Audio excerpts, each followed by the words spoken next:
Shalom, shalom, Yasharal. Shalom, shalom. I pray all is well. I've been busy for a few days, and I know I left a couple people hanging. If you hear this, I apologize to y'all. I got in the middle of something that was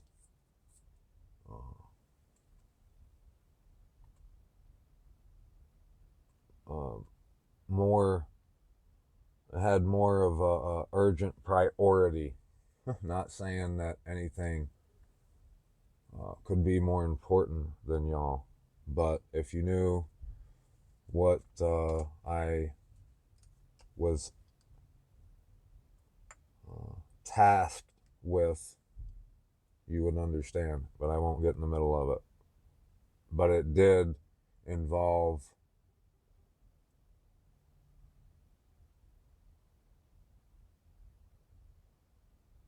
the Messiah and giving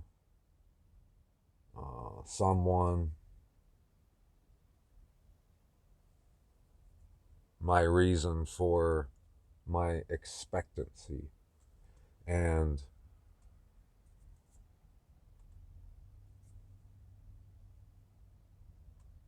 acknowledging the Messiah, yahusha. So, yeah, it was something that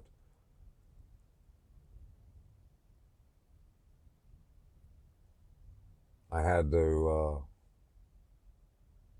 put full focus on. I had to drop everything else and take care of business, if you know what I mean. And that's what I'm doing right now here on this video.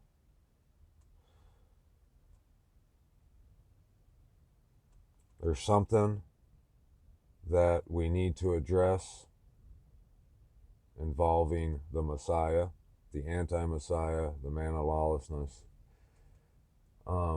Trolls, just like the one who has been coming at me, trying to cause conflict and strife. And I will admit, at the very end of our interaction, I did get a little heated because he brought up my brother, and I just warned him to tread lightly. Because, you know, I don't take too kindly to people speaking ill of my mish. And the reason I'm here and the reason I posted about that is because I don't take too kindly to wickedness. I intend to do what I've been asked to do, and that is to expose it. Not only to not have anything to do with it, but actually to expose it, to warn my brethren so they can see where said wickedness, darkness is coming from, who it's coming from, and what it's all about. That way they can kick it in the rear end as well. But the troll tonight, tonight's wickedness and its attempt to get me all stirred up, falsely accuse me. Tonight's wickedness is the point of our little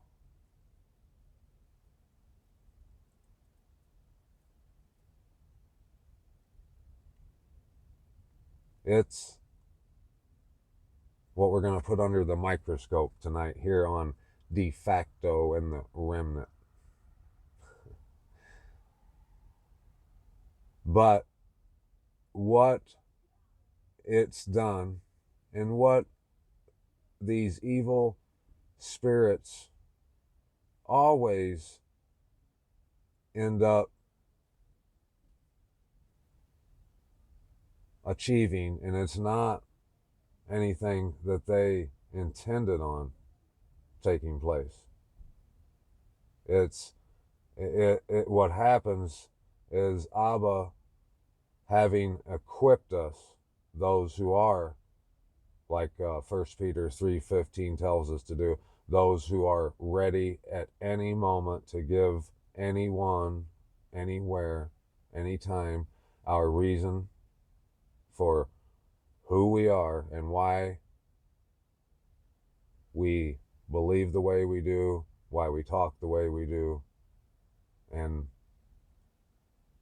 the expectancy of what it is that makes us tick when we're talking about our faith. What happens when these evil,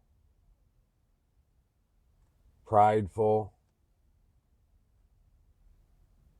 slanderers who do nothing but try and cause strife and conflict, what happens is a unexpected outcome. They try to belittle us, slander us, and defeat us, get us in our feelings, in our box. And I'll admit it did succeed to just a tiny extent with me tonight. But no one's special, so don't be surprised by that, moment of weakness on my behalf. But it didn't last long, and what it has done, it reminded me of something that I've been wanting to talk about. It's exactly what I've been wanting to talk about, and that is why a lot of people are going to have no time for the Messiah. They're going to drop their faith in the Messiah and the Most High because of the Messiah. That's why in Revelations it says, these are those, when talking about anyone who overcomes the beast, it says these are those who followed the commands of the Most High Yahuwah, and that it says they held fast to the testimony of Yahusha. That's why it says held fast, because it was a warning. By it saying held fast, it was a warning to us that there would be such an attempt on the faith and testimony of the Messiah, Yahusha, that a lot of people, some people, would lose their belief, their testimony. Hold fast to that. I want to, if I can, point something out that is so prevalent today, and it probably has been for a while. And it is the reason that troll came onto my Facebook page and falsely accused me. It's what he accused me of, just like a lot of people do. He accused me of idolatry because I hold fast to the testimony of Yahusha the Messiah. And the idolatry that these people accuse me of is nothing that I've ever mentioned before. And they all do the same thing. They all accuse me of something that we can't even talk about, we can't discuss, because I've never done nothing remotely close to what they're saying. Okay? The first accusation this guy made about me, he said, I've known you for a while now, and you used to denounce the New Testament. But since, here lately you've backslidden and you need to repent and stop your idolatry. And I said, dude, you've never heard me deny the New Testament or the Messiah. I said, are you sure you got the right guy here? Because I ain't never said one. There's never been anything that's come from me that would make you or anyone with a half a brain think that I deny the New Testament. So I think you either got the wrong guy or you're barking up the wrong tree here, bud. But what he wanted to accuse me of, which is, like I'm telling you, it's the same thing they all do. He wanted to accuse me of something that I don't do, something that Christianity does do, and it is wrong. What his accusation, some of it, is worthy.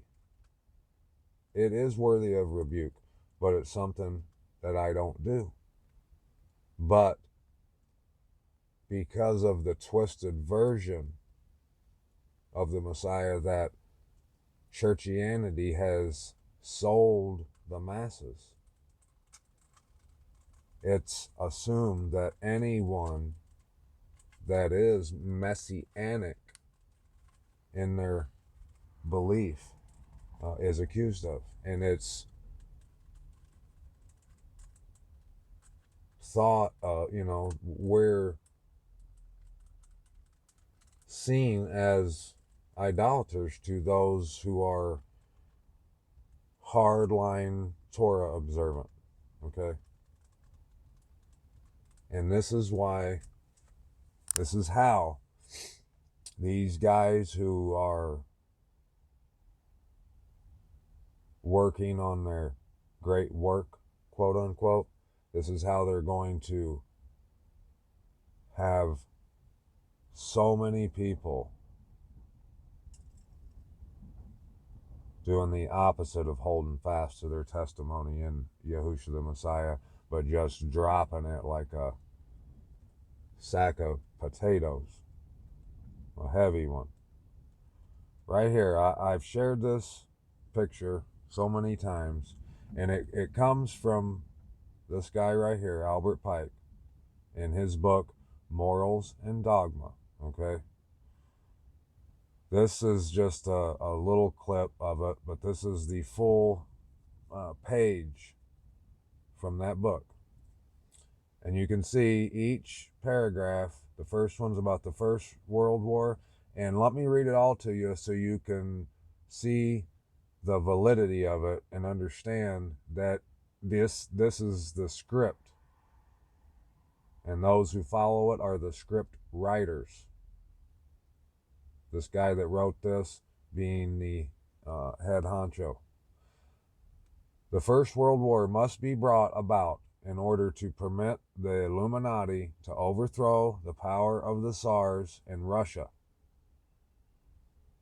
and of making that country a fortress of atheistic communism. The divergences caused by the agents of the Illuminati between the British and Germanic empires will be used to foment this war. At the end of the war, communism will be built and used in order to destroy the other governments and in order to weaken the religions. All that happened perfectly and as planned. The Second World War must be fomented by taking advantage of the differences between the fascists and the political Zionists. This war must be brought about so that Nazism is destroyed. Was it? This was written when? 1871. And when did the Second World War take place? In the 40s. When Nazism was destroyed. Just because you see a few skinheads here and there marching in some town's downtown square, that means nothing. It was destroyed, basically. And that the political Zionism be strong enough to institute a sovereign state of Israel in Palestine. Did that happen? This book was written in 1871. If you Google this book, they'll tell you the book was written, but they'll tell you, their fact checkers are going to try to tell you that this is a hoax, that this page, okay? Which it's not. I've read the book. Not entirely, but I've seen this page in that book with my own two eyes. Regardless of that, regardless of whether you believe what I just said or whether Google is telling the truth or not, if this is a hoax, this hoax has been around since before World War II. So whether it's a hoax or not, let's just pretend and say it is a hoax. This hoax correctly, accurately predicted a sovereign state being built for Israel in Palestine way before it ever happened. Think that's a hoax? Really? During the Second World War, international communism must become strong enough in order to balance Christendom, which would be then restrained and held in check until the time when we would need it for the final social cataclysm. And this is exactly what I'm going to try to talk about. The Third World War must be fomented by taking advantage of the differences caused by the agenter of the Illuminati between the political Zionists and the leaders of Islamic world. The war must be conducted in such a way that that Islam, the Muslim Arabic world, and political Zionism, the state of Israel, mutually destroy each other. Meanwhile, the other nations, once more divided on this issue, will be constrained to fight to the point of complete physical, moral, spiritual, and economical exhaustion. Hoax or not, this piece of hoax here, quote unquote, was written long before the political state of Israel was created. They precisely predicted that the nations would be, what's it say?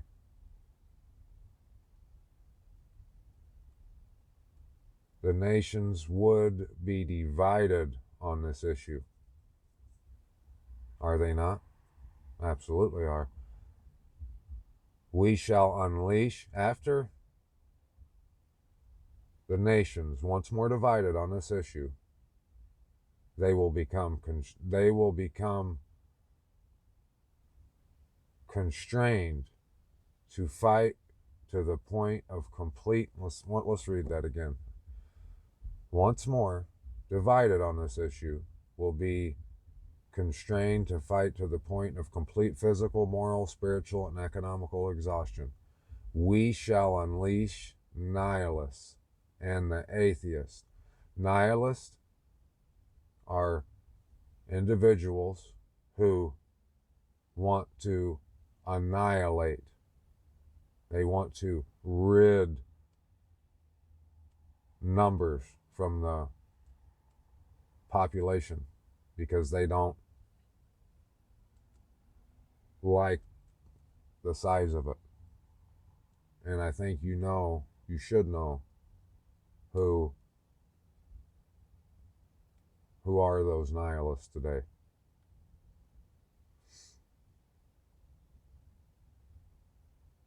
And we shall provoke a formidable social cataclysm, which in all its horror will show clearly to the nations the effect of absolute atheism, origin of savagery, and of the most bloody turmoil.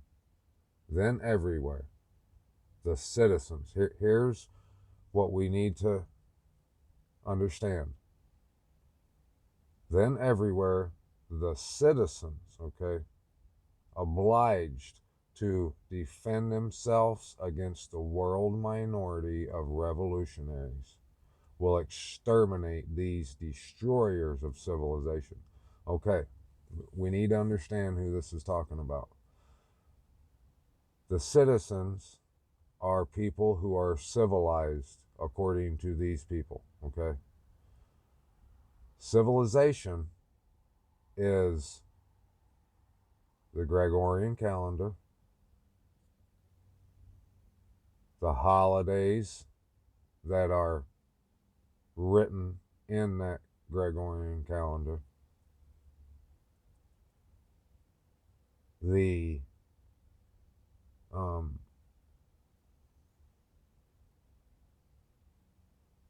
social norms, what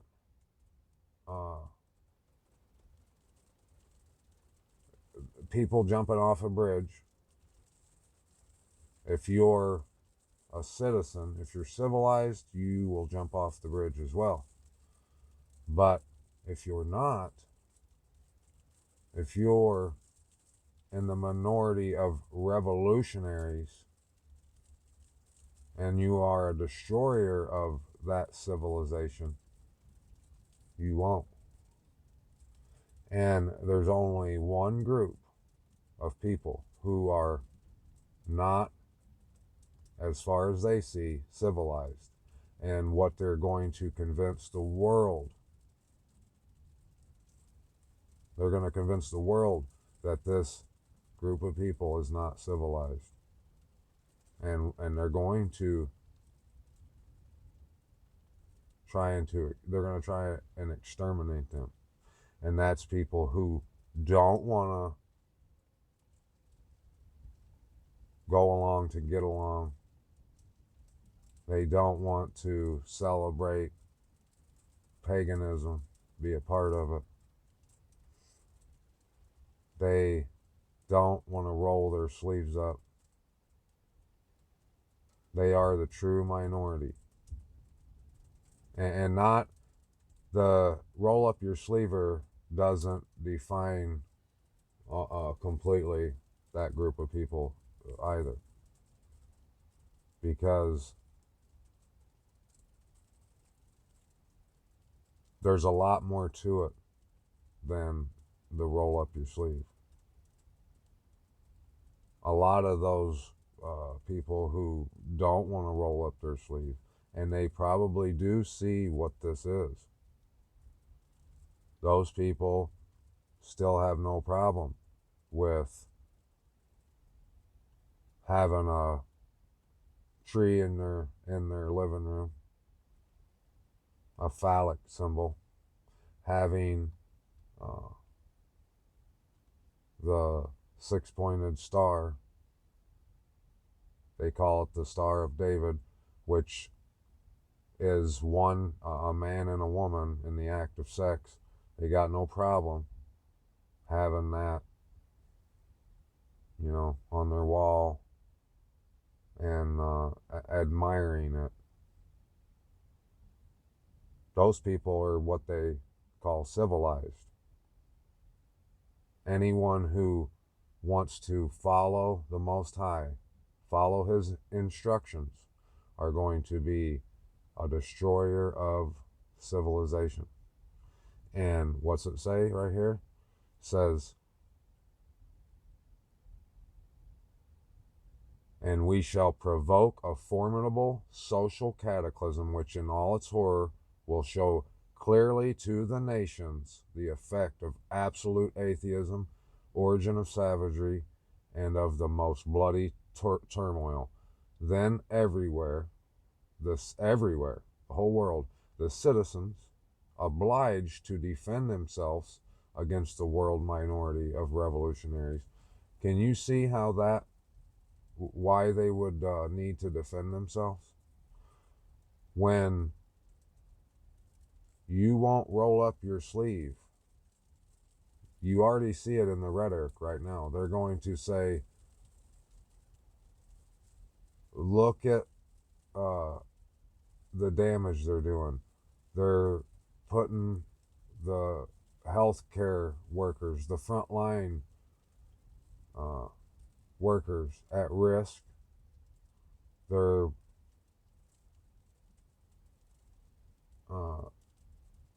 taxing our economy.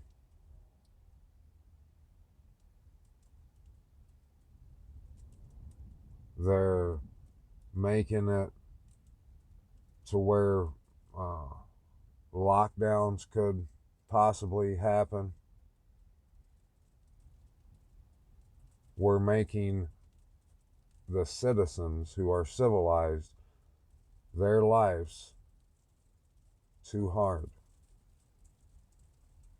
And we're causing death, and they're going to have to defend themselves against us because we won't roll up our sleeves. So, against the world minority of revolutionaries, will exterminate those destroyers of civilization, and the multitude disillusioned. Right here is what I came to talk about. The multitude disillusioned with Christianity, whose deistic spirits will from that moment be without compass or direction, anxious for an ideal, but without knowing where to render its adoration, will receive the true light through the universal manifestation of the pure doctrine of Lucifer. Brought finally out in the public view, this manifestation will result from the general reactionary movement which will follow the destruction of Christianity and atheism, both conquered and exterminated at the same time. Okay.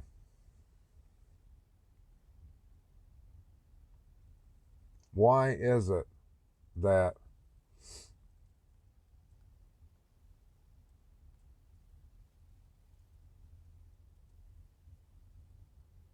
people who are hardline Torah observant, why is it they have such a hard time believing in Messiah? Well, it's because of what they accuse me of and others like me. They say that I worship the Messiah. They say that I claim that he is the Most High, which I do none of these. They say that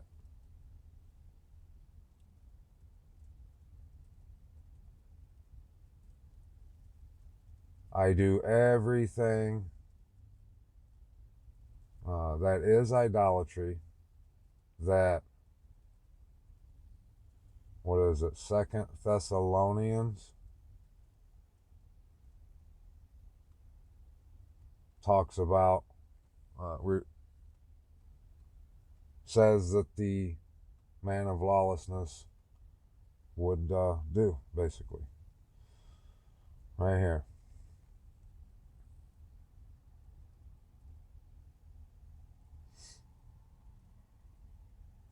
Right here in chapter 2, 2 Thessalonians.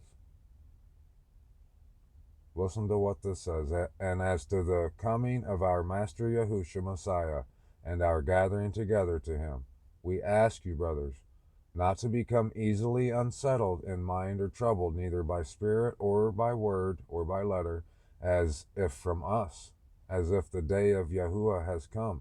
Let no one deceive you in any way, because the falling away is to come first, and the man of lawlessness is to be revealed, the son of destruction, who opposes and exalts himself above all that is called the Most High, or that is worshipped, so that he sits as the Most High in the dwelling place of the Most High, showing himself that he is the Most High.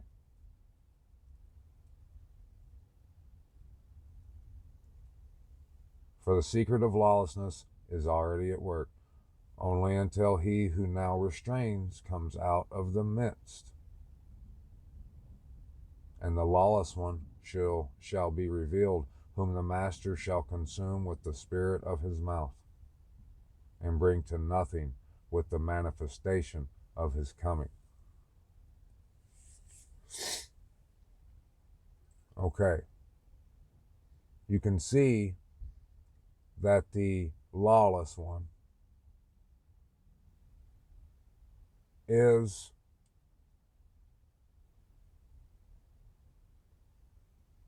it says he's going to be revealed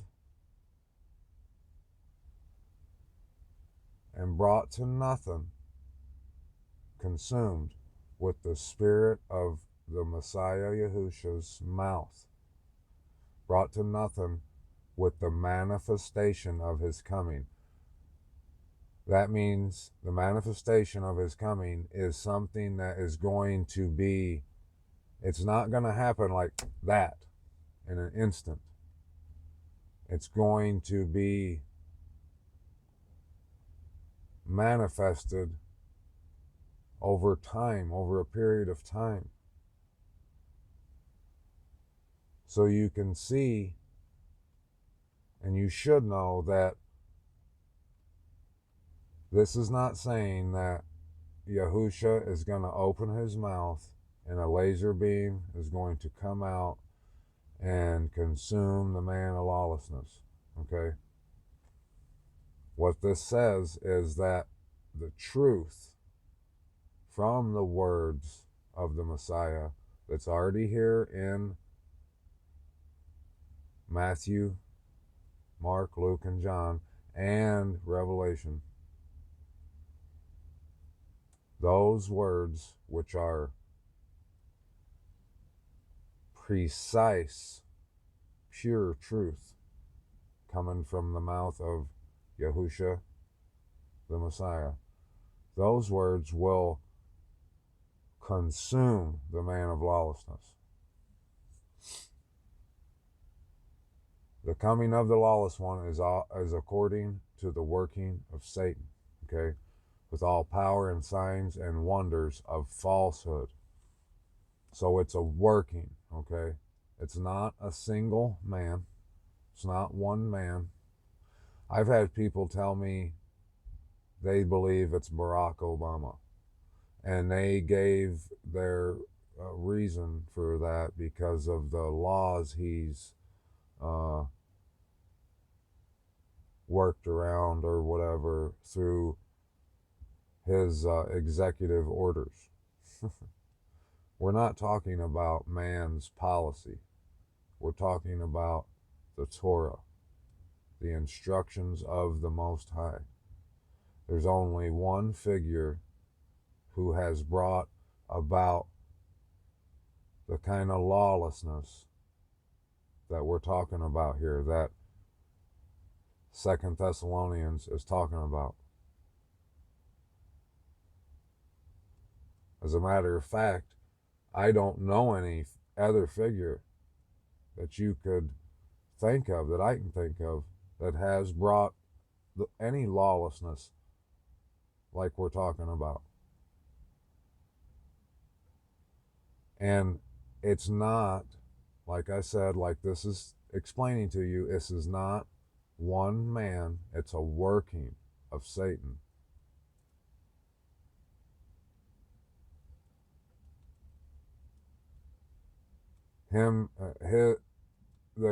The Most High, or the Messiah, is going to consume him with the manifestation of his coming. Okay? The reality of him, the truth of him that is manifesting before our eyes is consuming the lawless one right before our eyes. And it's according to the working of Satan with all power, signs, and wonders of falsehood, and with all deceit of unrighteousness in those perishing, because they did not receive the love of the truth in order for them to be saved. Okay? And for this reason, the Most High sends them a working of delusion for them to believe the falsehood, in order that all should be judged who did not believe the truth, but have delighted in the unrighteousness. Okay? So, just like that guy, that troll tonight, many others have accused me of. I'll just tell you how the debates, which they ain't even debates, it's them accuse me a couple times, and when I tell them the truth, we see the bottom of their Nikes, and they never return. That guy said, just like they all do,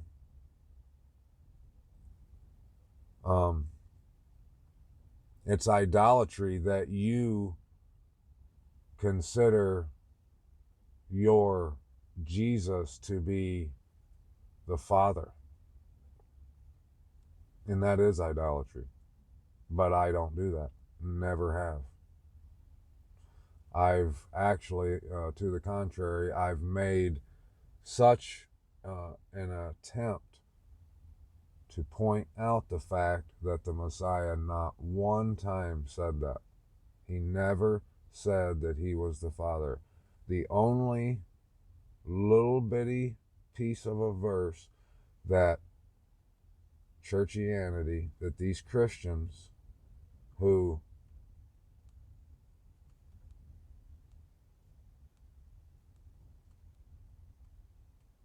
are perishing because they don't receive the love of the truth so they could be saved, those who are delusional and that believe the falsehood because they just can't believe the truth, those who have delighted in unrighteousness, they are the ones who have taught you, the world, the masses, that the Messiah, because of one little piece of a verse where he said, I and the Father are one. When he said that, they've taken that out of context and made a massive, deadly doctrine of deceit and convinced so many people that he is the Father. And now 1/3 of the world's population, if not more, worships their idea of Jesus, the Messiah, who they call Jesus. They worship him as the Father, and they have basically forgotten all about Abba Yahuwah. And they will tell you, because someone told them, their pastor, that he nailed the oppressive law to the cross because we cannot keep it. And if we attempt to keep it but break one law, then we've broken the whole thing and we're condemned. We've condemned ourselves. It is unrighteousness falsehood, deceit. That's why these people are right when they call it idolatry. But they're wrong because they accuse those of us who stand with what the Messiah actually said. We don't follow the traditions of man and lay aside the instructions of the Most High Abba Yahuwah, who, from my channel, my mouth, my page, and I dare anyone to say otherwise, gets all esteem, all honor, all praise, all glory, all the time.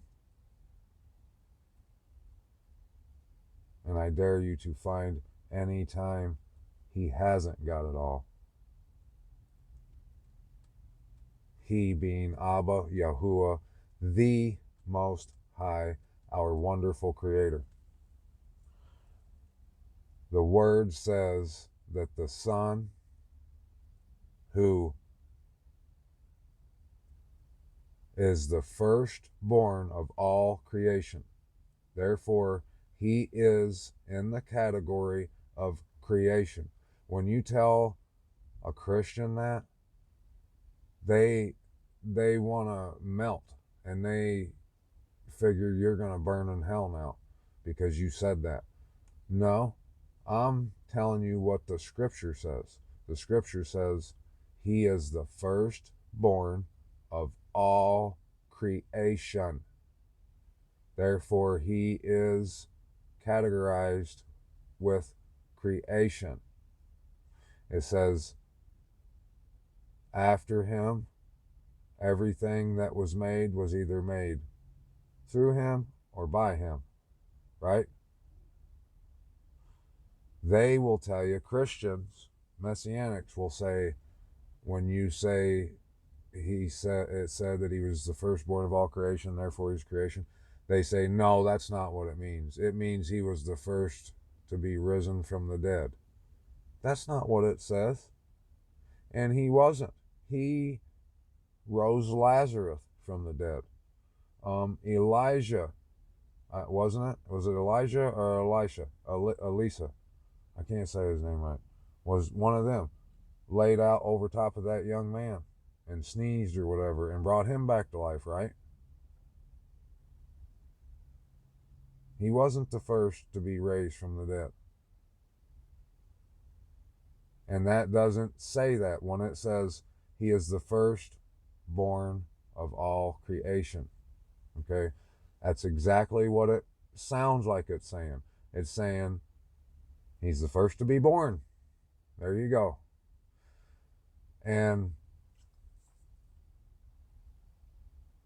they claim that people like myself refer to him, they say that we worship him and claim that he is the Father. I do not, but Christianity, they preach and teach that doctrine, which is false, which is a house built upon sand.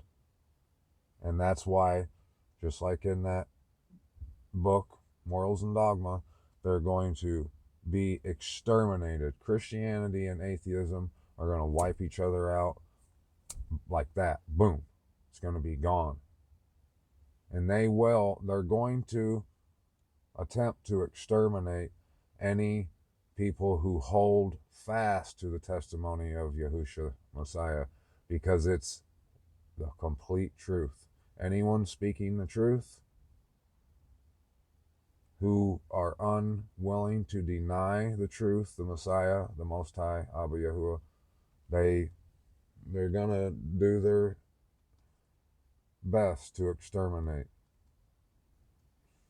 And that's why we're not to fight this physical battle. That's not what this is about. It's about our faith. The Messiah told us to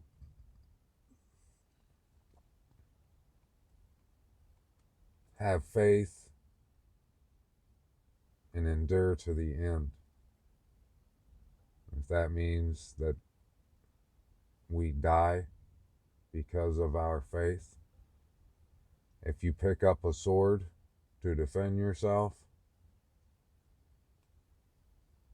you are denying the Messiah, the Most High. You have no faith. That's why the Messiah said, don't you know that I could have my angels here at any time? He took the cup that the Most High, his Father, our Father, had for him. The reason I and anyone that says,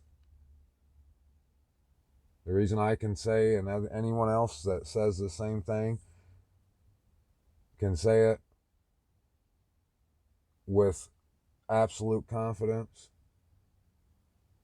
that Jesus is the Antichrist. And every time I say that to someone who don't believe that, don't know about what I'm talking about, they usually will say, well, what are you saying, that the New Testament is a lie? And I say, no. See, now this is where you're getting me wrong. You're not listening to me. The Messiah, in those words, in Matthew, Mark, Luke, and John, Revelations, that is the Son of the Most High. He is the truth, the Torah, the living Word, whom you must pick up your stake and follow. Jesus, who the world has sold to you, that name Jesus is false. It's blasphemous. Names of blasphemy is Jesus, Iesus, Isis.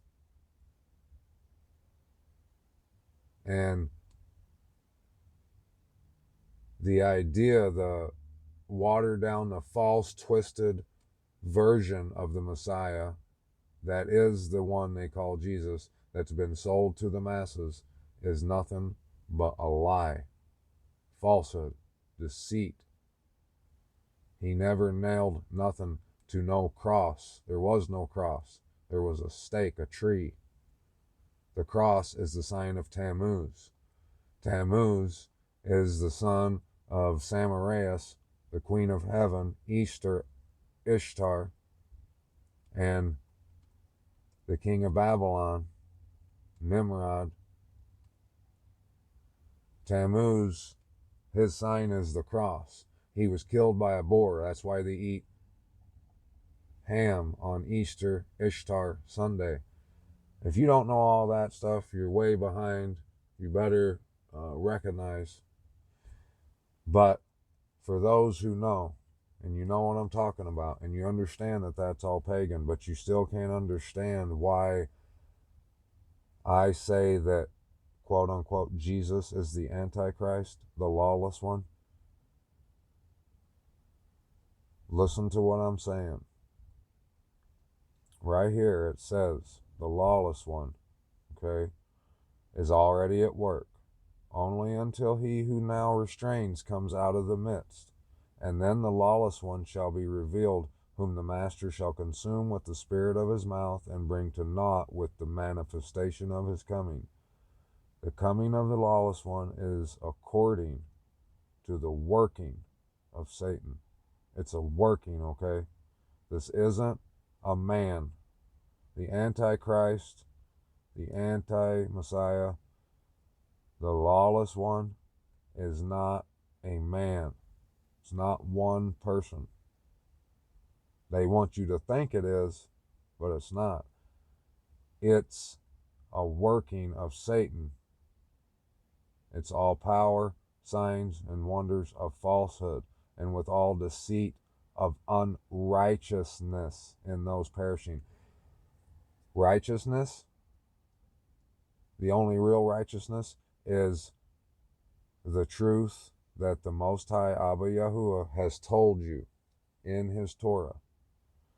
Jesus tells you The idea of Jesus that the church wants you to believe in, they want you to believe that Jesus was his name. It was not.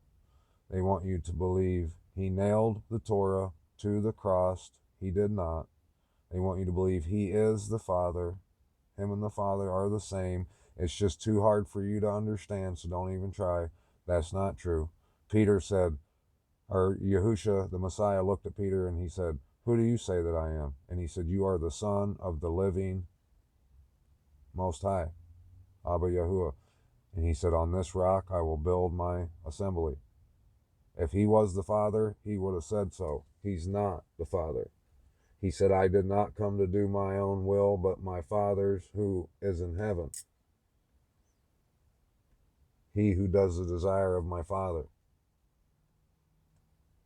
It's not idolatry to follow the true Messiah found in the Scripture.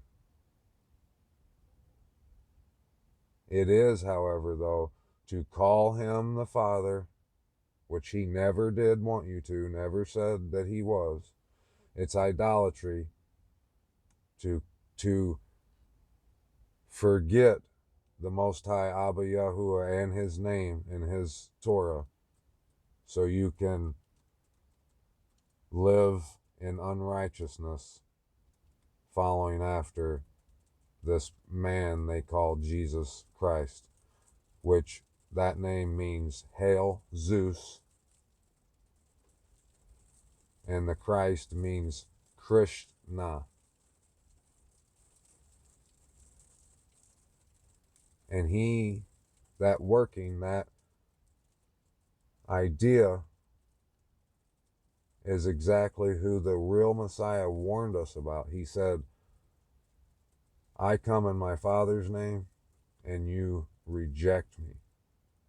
One will come in his own name, him you will receive."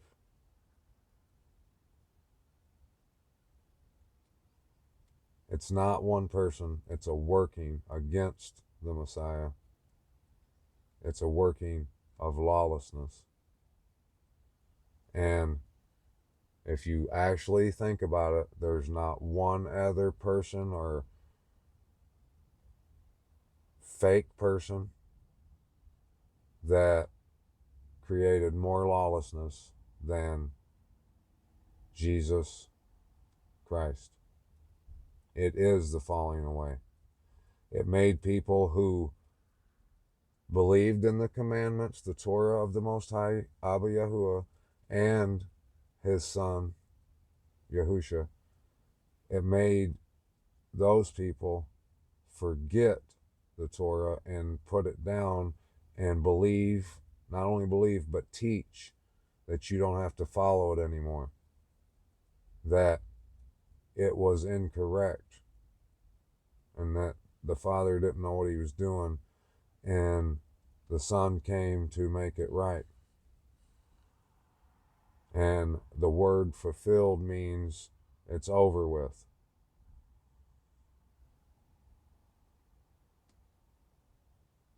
The reason that these trolls want to accuse us of idolatry is because we don't make enough,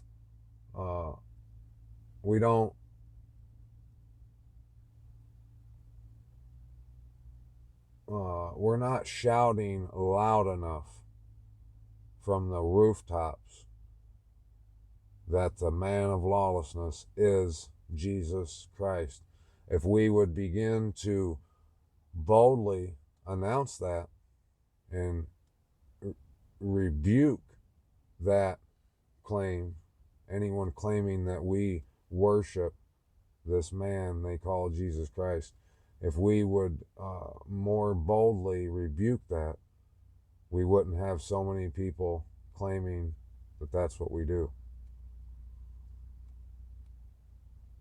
If anyone wants to know why I can say with such confidence that Jesus Christ is the man of lawlessness, ask me. I should have said enough just now to cause you to understand if you really love truth.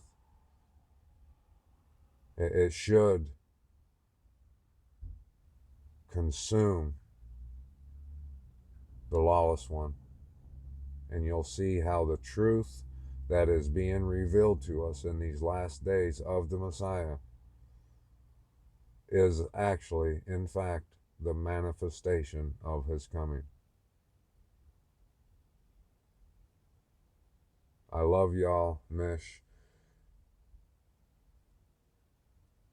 I'll have to come back probably with more on this because, like I said in the beginning, it's something that I've been wanting to talk about, and I understand that this is huge because just like he said in Revelation, these are those who hold fast to the testimony of Yahusha.